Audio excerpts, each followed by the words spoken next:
Well, actually, we had this diagnostic delay, and this is a great problem that usually the patients with cluster headache, they will go for the ophthalmologist having this strictly unilateral headache, which is very severe with autonomic features like nasal lacrimation, nasal congestion, rhinorrhea, ptosis. So they usually visit the ophthalmologist first or the ENT. And the misdiagnosis actually causes this diagnostic delay and diagnostic inertia. So I advise people to be very well aware of the classic picture of the cluster headache, which includes the strictly unilateral headache that lasts maximum to the 3 hours, which differentiate this headache from the migraine, which may last for 3 days. And actually, it has this rhythmic circadian rhythm of recurrence that it can happen each day, twice or 3 times per day. The knowledge of the diagnostic criteria will just fasten the diagnosis and will shorten the disability and the suffering of the patients. Also differentiating this headache from migraine, which is usually misdiagnosed. The patient are usually misdiagnosed as having the migraine because it's common, it's very prevalent, it's very well known, and it's actually completely different from the cluster headache.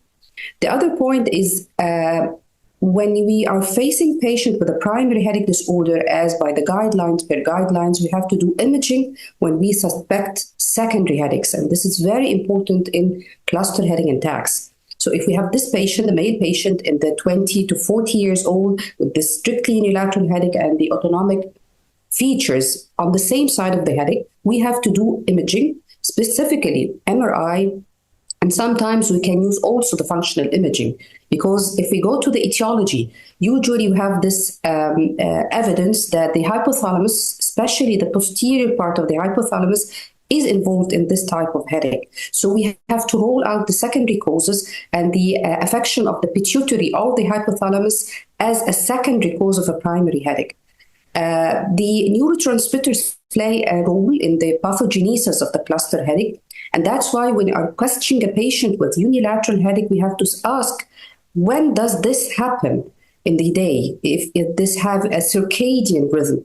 And usually this is the case in the cluster headache. The patient have their biological clock that they are having this severe attacks, this devastating headache, usually at 2 to 3 a.m. And this is related also to the hypothalamus, to the clinical features of the any type of headache, especially the cluster headache and attacks. It's very important to listen well to the patient and ask all the questions related to headache, so we can, by history, differentiate attacks, especially cluster headache, from the other types and from the secondary types.